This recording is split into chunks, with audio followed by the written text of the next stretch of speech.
nous nous opposons à toute forme d'esprit sectaire, toute forme d'enseignement qui divise les chrétiens, toute forme d'enseignement qui sépare le X de Y. Dans la grâce de Dieu, il y a un contenu. Alors, le 3 dimensions de la grâce de Dieu est une étude fondée sur une réapprentissage de la parole. Permettez de le dire, une sorte de redéfinition des choses, ou même, je dirais, une précision de quelque chose d'important que chaque enfant de Dieu est censé capter. Les 3 dimensions de la grâce de Dieu. Bienvenue dans ce nouveau numéro de votre émission Light.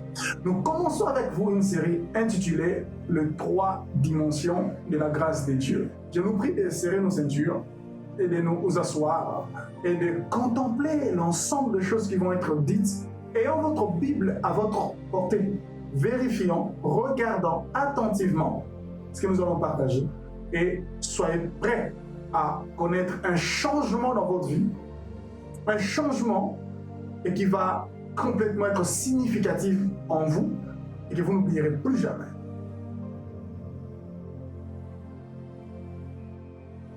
Réjouissez-vous dans le Seigneur.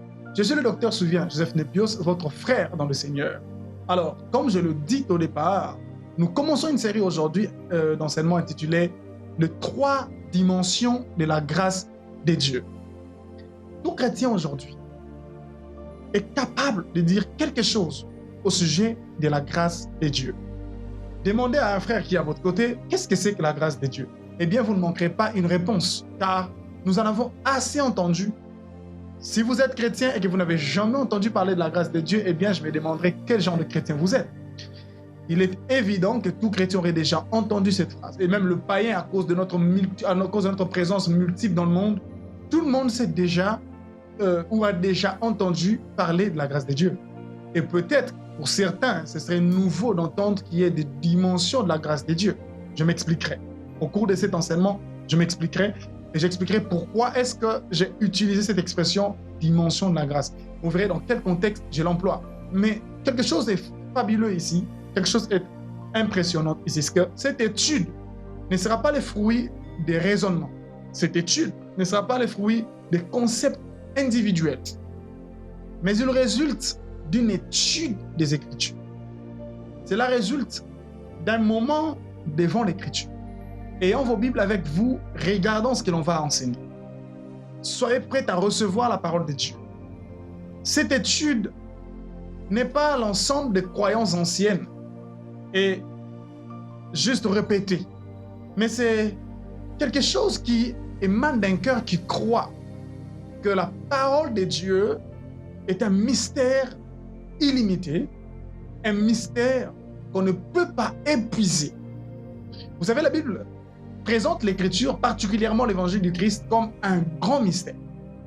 Ce mystère étant grand, le terme même mystère déjà montre que c'est quelque chose qui échappe à la raison humaine. Le terme mystère dans l'Écriture ne veut pas dire que la Bible ou l'Écriture ou la Nouvelle Alliance est quelque chose que l'on ne va pas comprendre, ou l'Évangile est quelque chose que l'on ne pourra pas comprendre. Mais le terme mystère implique à ce que ce qui a été annoncé, la sagesse naturelle, l'intelligence naturelle de l'homme ne peut pas la comprendre de par elle-même. Il y a besoin d'une action divine pour palper et garder ce qui a été enseigné. C'est le premier sens du terme mystère dans la Bible. La deuxième application de ce terme mystère dans l'Écriture est telle que non seulement l'essence naturelle en soi ne peut pas capter ces choses, il faut une opération divine, mais aussi cette parole reste profonde, que l'on ne peut pas épuiser toutes ces richesses, en d'autres termes, que l'on ne peut pas épuiser toutes ces richesses de par nous-mêmes. Et je peux même dire, au fur et à mesure que nous vivrons et existerons, nous aurons toujours à apprendre de cette parole. C'est pourquoi je dis que c'est tellement lamentable que le chrétien se retrouve aujourd'hui, parfois certains chrétiens se retrouvent dans une position de satisfaction ou une position de suffisance dans la compréhension et dans la connaissance de la parole de Dieu. C'est une situation complètement lamentable. Mais aujourd'hui, grâce à la puissance de l'Esprit opérant et agissante au milieu de nous, aujourd'hui, nous comprenons que la Bible reste un mystère insondable, un mystère interminable. Nous continuons à apprendre d'elle. Alléluia. Et c'est glorieux. Et cette étude est basée sur un apprentissage attentif devant l'Écriture, et ne nous mettons pas à répéter simplement des concepts anciens, mais examiner ces concepts à la lumière des Écritures et apprendre des Écritures. Plusieurs chrétiens aujourd'hui n'apprennent pas des Écritures. La plupart parfois même viennent devant la Bible, pas pour apprendre, mais pour juste confirmer leur connaissance. Quelle situation lamentable. Ils connaissent une chose, et quand ils viennent dans l'Écriture, eh bien, ils ne viennent pas vraiment pour recevoir, ils viennent juste pour trouver un passage qui va confirmer ce qu'ils connaissent. Quelle situation lamentable. Et je crois qu'un chrétien qui respecte la parole de Dieu, qui croit en la parole de Dieu, sait que la parole a beaucoup d'informations à nous communiquer. Je me souviens même, il arrive que parfois vous échangez avec le serviteur de Dieu et que vous fassiez référence à une écriture. Vous dites, il est écrit dans tel verset. Il te dira, non. Oui, c'est bon, je connais les passages. Et si même vous dites, ouvrez l'écriture, lisons un peu, il dit, non, cite seulement, je connais. Vous voyez, de telles attitudes qui semblent naître d'un cœur satisfait, d'un cœur qui se suffit. Écoutez, nous ne devons pas nous suffire de la parole. Nous ne devons pas oser dire que la parole de Dieu que nous avons lue et que nous avons appris, et cet apprentissage est suffisant. Nous avons tellement à apprendre. Et même l'écrivain même de la parole en question, particulièrement de la plus grande partie du Nouveau Testament, l'apôtre Paul, continue à apprendre. Amen.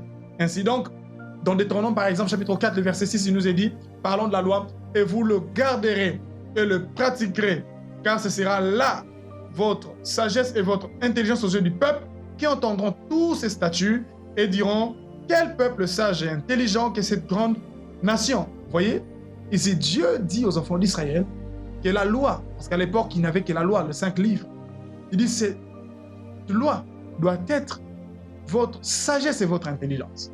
En d'autres termes, ne vous fiez pas à votre propre tête. Vous devez comprendre que vous devez apprendre de cette. Vous devez apprendre d'elle. Vous ne devez pas venir avec vos propres sagesses. Prenez ce qu'elle vous présente comme sagesse. C'est très important. Alors, les 3 dimensions de la grâce de Dieu est une étude fondée sur un réapprentissage de la parole. Permettez de le dire, une sorte de redéfinition des choses, ou même, je dirais, une précision de quelque chose d'important que chaque enfant de Dieu est censé capter, sans plus tarder. Voici un texte d'écriture qui va fonder notre, qui a été la source d'inspiration de cette série. Et ce texte d'écriture se trouve dans Colossiens chapitre 1er. Nous allons lire le 3e verset au 6e verset. Colossiens chapitre 1er, le verset 3 jusqu'au verset 6e. J'utiliserai la version Darby. Alors, c'est cette version Darby qui s'affiche là, que vous êtes en train de lire avec moi. Il est écrit, « Nous rendons grâce au Dieu et Père de notre Seigneur Jésus-Christ. Prions toujours pour vous. » Alors ici, il s'agit de l'apôtre Paul qui rend grâce à Dieu au sujet de chrétiens qui sont à Colosse. Et il dit qu'il priait toujours pour eux. Non seulement lui, mais lui et toute son équipe, ils priaient toujours pour eux.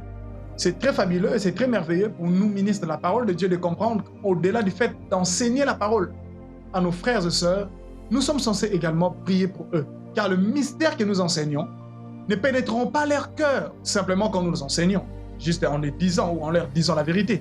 Et que le mystère que nous présentons étant grand, il y a besoin d'une action divine qui ne peut être activée dans leur cœur que lorsque nous prions pour eux. Car lorsque nous prions, il y a des choses qui se passent, des résultats bel et bien ont lieu dans le chef de ceux pour qui nous prions. Ainsi, en plus d'enseigner, l'apôtre Paul priait pour ceux qui l'enseignaient.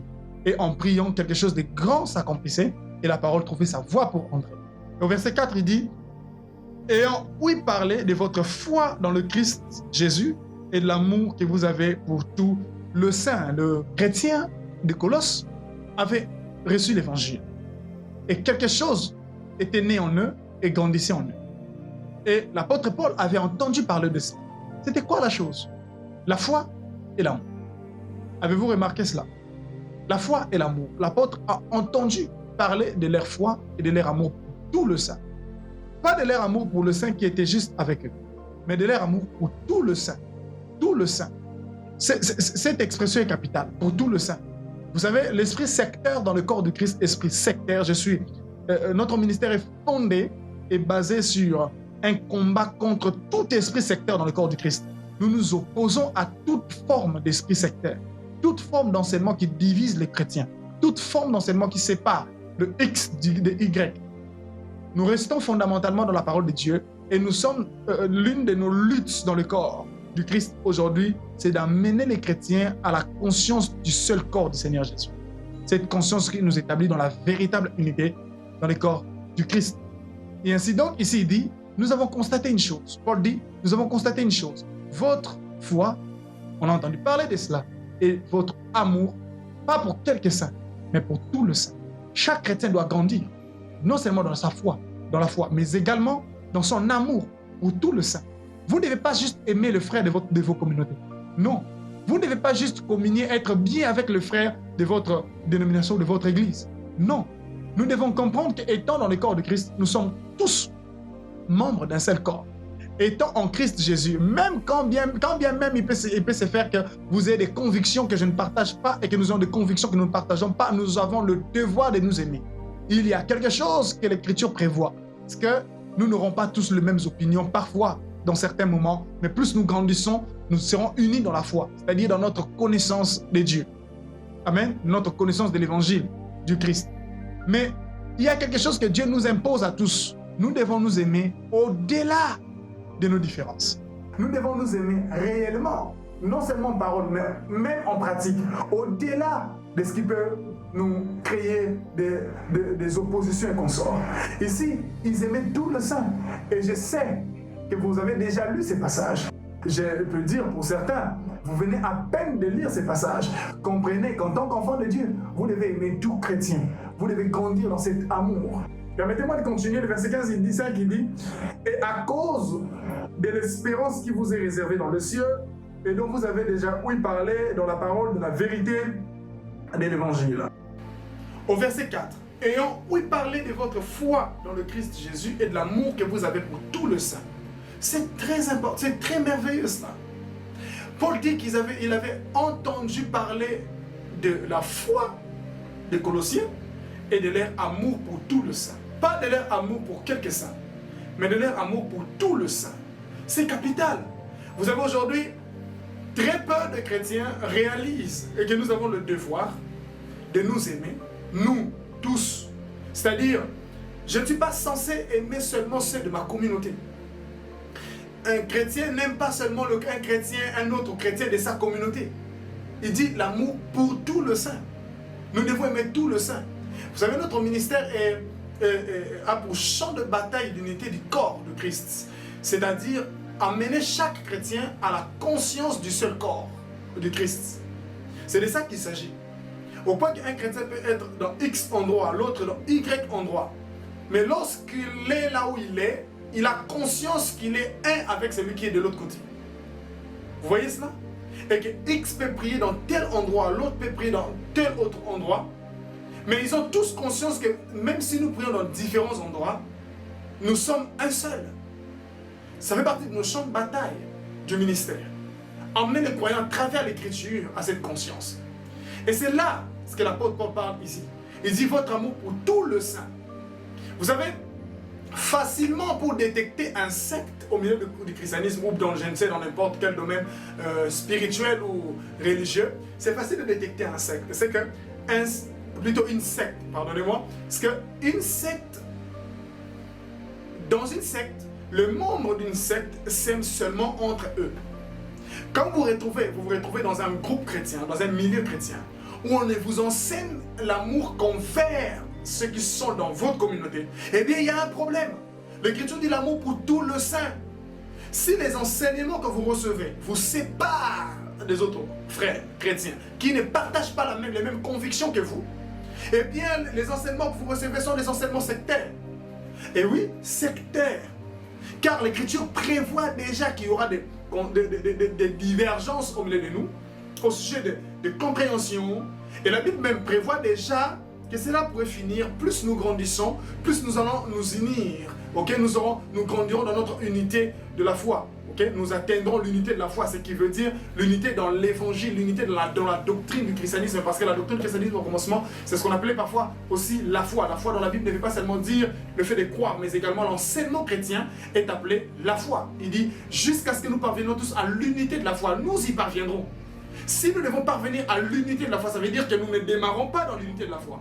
Nous ne commençons pas tous à comprendre les choses de la même manière.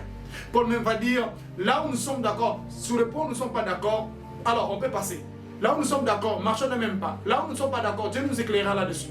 Sachant bien que des divergences sont possibles et des compréhensions opposées sont possibles. Parfois, des compréhensions erronées sont possibles lorsqu'on est en train de grandir dans la foi.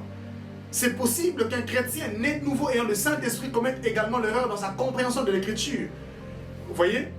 Eh bien, alors, nous grandissons, en grandissant, plus nous avons un cœur au Seigneur, en lisant l'Écriture, restant soumis à la parole de Dieu, nous finirons toujours, parce que l'Esprit travaille en nous, nous finirons toujours par nous accorder.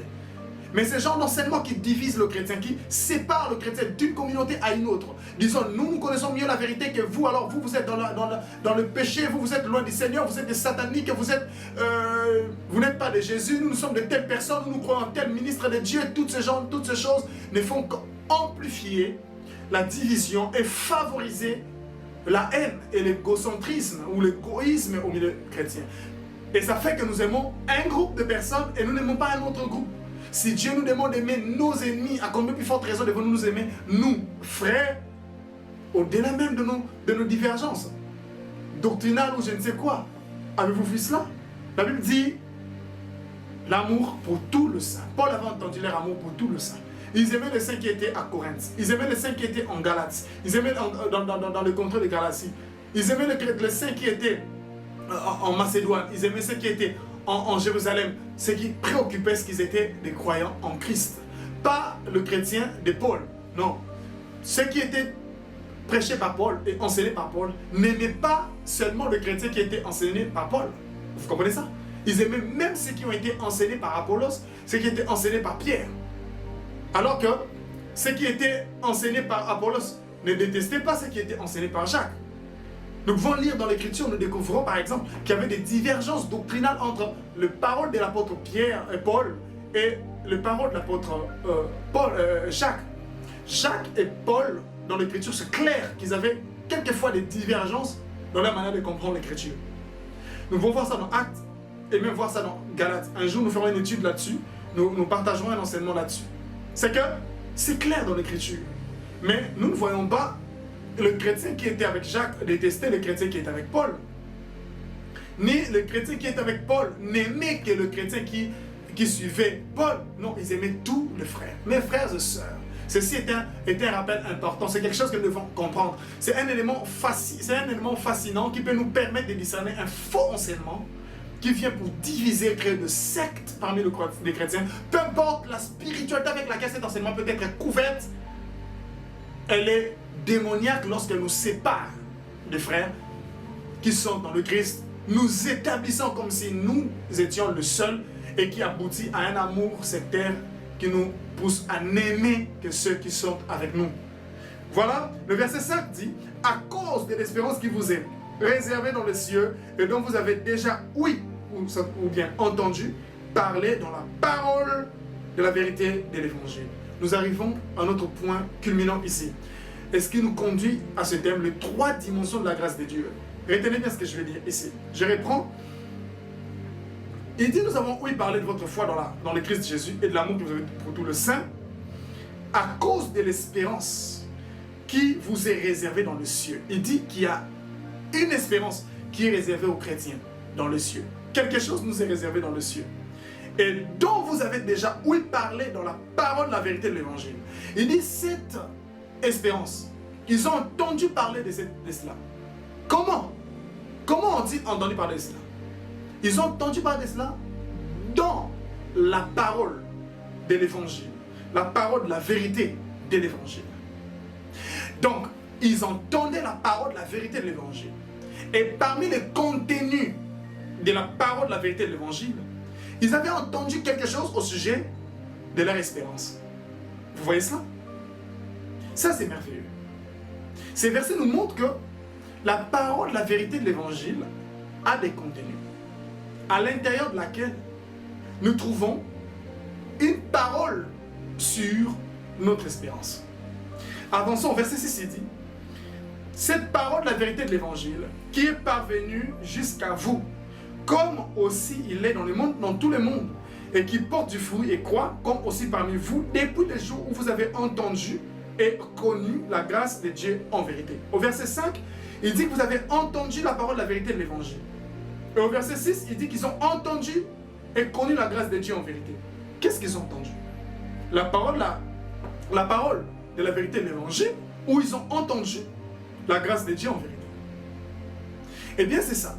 Ils ont entendu la grâce de Dieu. La parole de la vérité de l'évangile, c'est la parole de la grâce de Dieu. Cette parole, la parole de la vérité de l'évangile, révèle la grâce de Dieu. C'est ce que Paul dit ici. Ça révèle la grâce de Dieu. Au verset 6, il dit: depuis le jour où vous avez entendu et connu la grâce de Dieu en vérité. Deux choses: entendu et connu la grâce de Dieu. Ils ont entendu la parole, la vérité de l'évangile, qui est la grâce de Dieu. Non seulement ils l'ont entendu, cette grâce, mais ils l'ont également connu, et ils n'ont pas seulement connu cela, mais ils l'ont connu en vérité, c'est-à-dire avec réalité. C'est ici que nous tirons notre enseignement sur les trois dimensions de la grâce de Dieu. La parole, la vérité de l'évangile et la grâce de Dieu. Il dit au verset 5, à cause de l'espérance qui vous est réservée dans les cieux, dont vous avez déjà entendu parler dans la parole de la grâce de Dieu, la parole de l'évangile, de la vérité de l'évangile. Dans la parole de la vérité de l'évangile, à l'intérieur de la parole de la vérité de l'évangile, il y a un contenu sur notre espérance. Ça, c'est merveilleux. C'est-à-dire, dans la grâce de Dieu, il y a un contenu. Et non seulement l'espérance et les contenus dans la parole de la vérité de l'évangile, c'est-à-dire dans la grâce de Dieu, il y a d'autres choses que nous allons apprendre ici, qui se trouvent bel et bien à l'intérieur de cette parole de la vérité de l'évangile, c'est-à-dire de cette parole de la grâce de Dieu. Il y a des choses à l'intérieur. Vous savez, plusieurs chrétiens de nos jours n'ont pas encore entendu la parole de la vérité de l'évangile. Je vous le dis. Très peu sont informés.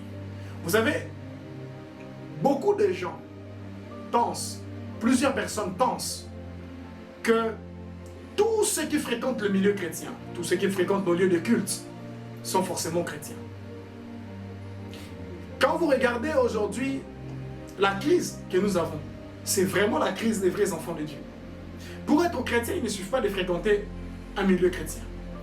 Il faut naître de nouveau. Et la plupart de ceux qui fréquentent le milieu chrétien ne sont pas nés de nouveau.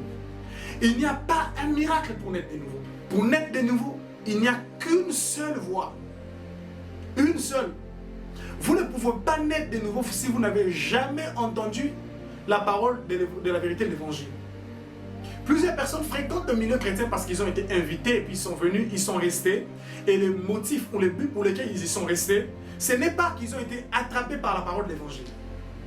Ils y sont parce qu'ils ont trouvé que la prédication était bonne, la personne qui prêchait parlait bien, et que l'endroit était propre et bien entretenu. Et il y est resté.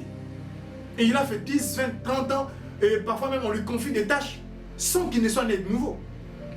Il a apprécié peut-être l'atmosphère, il a apprécié. Il n'y a pas quelque chose qui peut emmener quelqu'un à naître de nouveau, si ce n'est l'écoute de la parole, de la vérité de l'évangile. C'est pourquoi les églises, les chrétiens ou le prédicateur, le ministre de la parole doivent prêcher encore l'évangile, doivent annoncer l'évangile, présenter la parole de l'évangile. Cette parole de l'évangile n'est pas une autre chose que la parole de la grâce de Dieu. Il dit la parole de la vérité de l'évangile que vous avez entendue, et il dit la grâce de Dieu que vous avez entendue. Vous avez entendu la grâce. Très peu ont entendu la grâce. Non seulement qu'il y a très peu qui ont entendu la parole de l'évangile, la parole de la vérité de l'évangile, c'est qui est la grâce de Dieu, mais rares sont ceux qui ont connu cette grâce en vérité. D'une part, besoin d'entendre. D'autre part, besoin de connaître ça en vérité. Le mot grec traduit par connu, là, est epignosis. Il s'agit d'une connaissance profonde. Une connaissance qui aboutit à un changement, à un changement d'état de conscience. Une connaissance qui établit quelqu'un dans un nouvel état de conscience. Une connaissance qui transforme l'être. Vous voyez, epignosis, c'est comme si on me parlait du feu.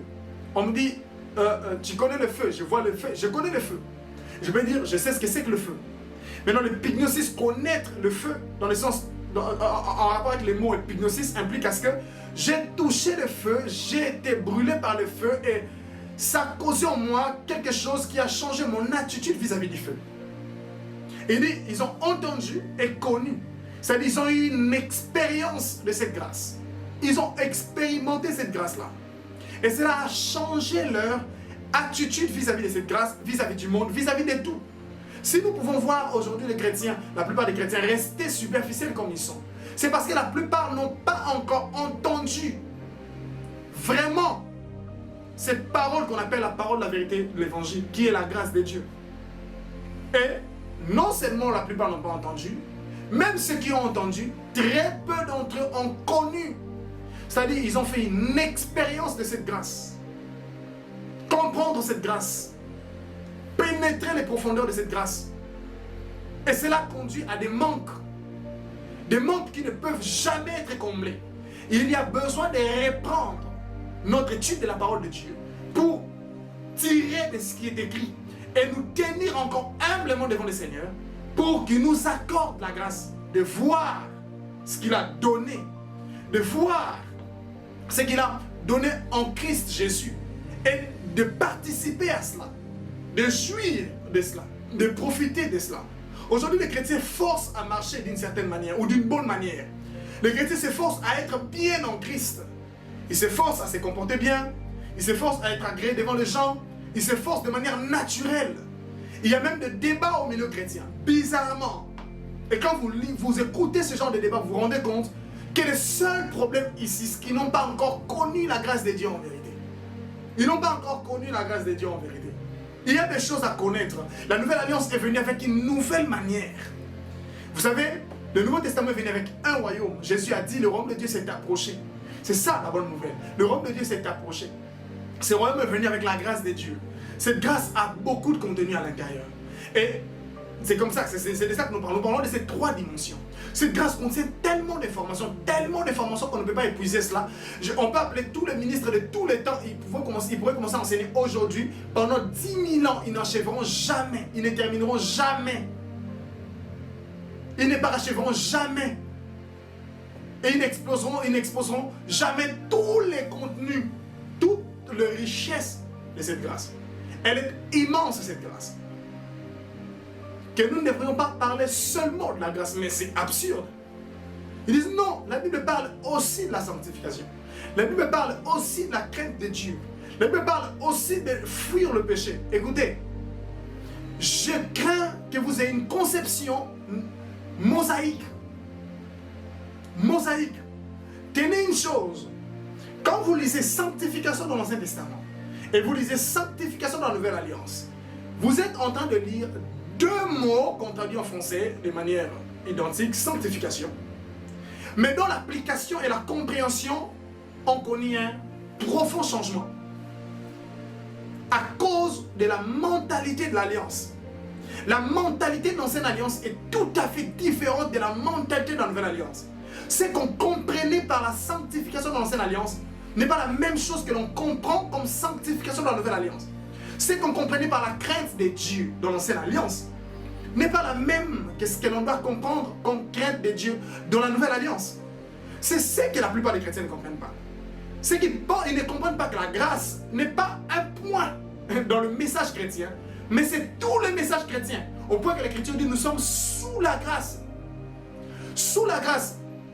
Donc Colossiens chapitre 3, le verset 16, nous lisons même qu'il est écrit que la parole de Christ habite en vous abondamment. Que la parole de Christ habite au milieu de vous abondamment. Et ce texte va nous recommander de nous entretenir par des psaumes, des cantiques, des chants. Mais il dit, nos chants doivent être inspirés par la grâce. Dans la version Darby même, il est écrit chantons à Dieu, chantons à Dieu avec un esprit, ok? Sous l'inspiration de la grâce ou par l'esprit, avec un esprit de grâce. C'est-à-dire, nous sommes dans la grâce. Dans Colossiens 13, 9, il est même dit qu'il est bon que le cœur soit affermi dans la grâce, plutôt que de nous emmener dans plusieurs types de doctrines. Il y a quelque chose qu'on appelle la grâce, qui n'est pas juste ce qu'on dit une faveur imméritée, mais qui est tout un régime, qui est toute une culture, qui est toute une manière de penser qui nous est communiquée et sous laquelle toute l'humanité aujourd'hui se trouve, si seulement toute l'humanité pouvait croire et l'humanité pouvait profiter de cela. Tout un régime qui est tout à fait différent du régime de la loi. Et ce qui fait que nous pouvons entendre les mêmes mots dans l'Ancienne Alliance, mais leur application est complètement différente dans la Nouvelle Alliance. La simple différence se situe sur le fait que la compréhension des choses dans l'Ancienne Alliance est tout à fait différente de celle de la Nouvelle Alliance. C'est pourquoi nous disons la grâce de Dieu. Qu'est la grâce de Dieu? Il n'y a rien à enseigner dans le corps du Christ. Je vous le dis, si vous enseignez autre chose, vous tapez à côté. Tout prédicateur, tout enseignant qui enseigne autre chose que la grâce de Dieu tape à côté. Nous n'avons pas autre chose à enseigner. Et même ce que nous enseignons, même si je vais toucher quelque chose sur le péché, je dois enseigner le péché à la lumière de la grâce de Dieu. Je ne dois pas enseigner le péché à la lumière de mes émotions, parce que la plupart des prédicateurs aujourd'hui enseignent sous leurs émotions. Je ne dois pas enseigner la parole de Dieu, je ne dois pas enseigner sur le péché à la lumière de la culture du pays dans lequel je vis, ni à la lumière de la culture juive. Nous enseignons le péché à la lumière de la grâce de Dieu. Même quand bien même je vais exhorter un frère, quand bien même je vais réprimander un frère, je dois le faire à la lumière de la grâce de Dieu. Nous sommes sous un régime. Nous sommes sous quelque chose qui nous gouverne, qui nous influence. Plusieurs chrétiens ne sont pas influencés par la grâce de Dieu. Ils sont encore influencés par une mentalité mosaïque. Vous savez, les chrétiens peuvent facilement dire nous sommes délivrés de la loi de Moïse. Nous ne sommes plus sous la loi, nous sommes sous la grâce. Mais presque une grande partie des chrétiens au christianisme vivent encore sous la loi. Ils peuvent le dire en parole. Oui, nous ne sommes pas sous la loi parce que nous ne prenons pas, nous ne font pas des sacrifices des agneaux, des boucs, comme ça se passait dans l'Ancien Testament. Mais quand vous regardez, ils ont toujours la mentalité de la loi. Trop de chrétiens ont encore la mentalité de la loi. Et vous savez, Christ ne nous a pas seulement séparés de la loi de manière... ne nous a pas seulement libérés de la loi de manière à ce que nous ne pratiquions plus mot pour mot ce qui est dit à la manière ancienne, mais Christ nous a également détachés de la mentalité de la loi. Très peu sont détachés de la mentalité de la loi pour épouser, embrasser complètement la mentalité de la grâce. C'est toute une mentalité également. C'est pourquoi l'évangile de Jésus-Christ commence par répentez-vous. Répentez-vous veut dire changer votre mentalité, changer votre perception des choses. Vous voyez les choses sous un angle. Maintenant, vous voyez cela sous un autre angle. Parce que vous passez d'une alliance à une autre. Vous passez d'une dispensation à une autre. Vous passez d'une manière de penser et de voir à une autre. Quand vous entendiez pécher là-bas, ici, quand vous entendez pécher, c'est comme ça. Quand vous entendiez que vous êtes des pécheurs là-bas, ici, quand vous entendez que vous êtes des pécheurs, c'est comme ça. Donc quand vous voulez exhorter, quand vous voulez prêcher la parole de Dieu, aujourd'hui, voilà comment vous devez entendre. Voilà comment vous devez attendre la fin des temps. Voilà comment vous devez comprendre le Christ. Voilà comment la grâce est venue avec une nouvelle manière.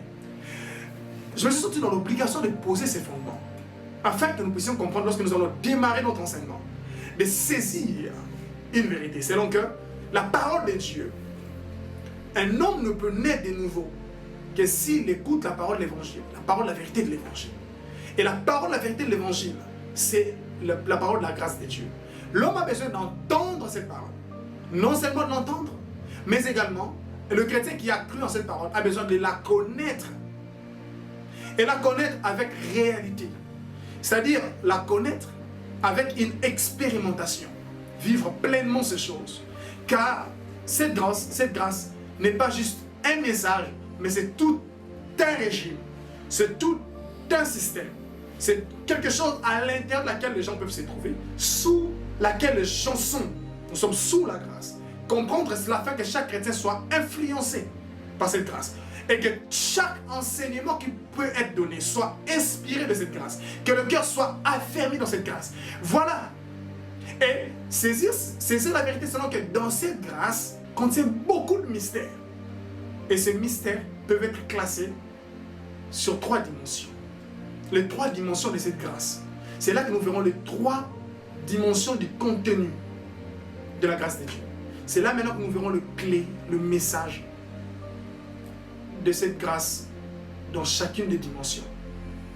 Retrouvons-nous au prochain numéro et nous commencerons directement à parler de la première dimension.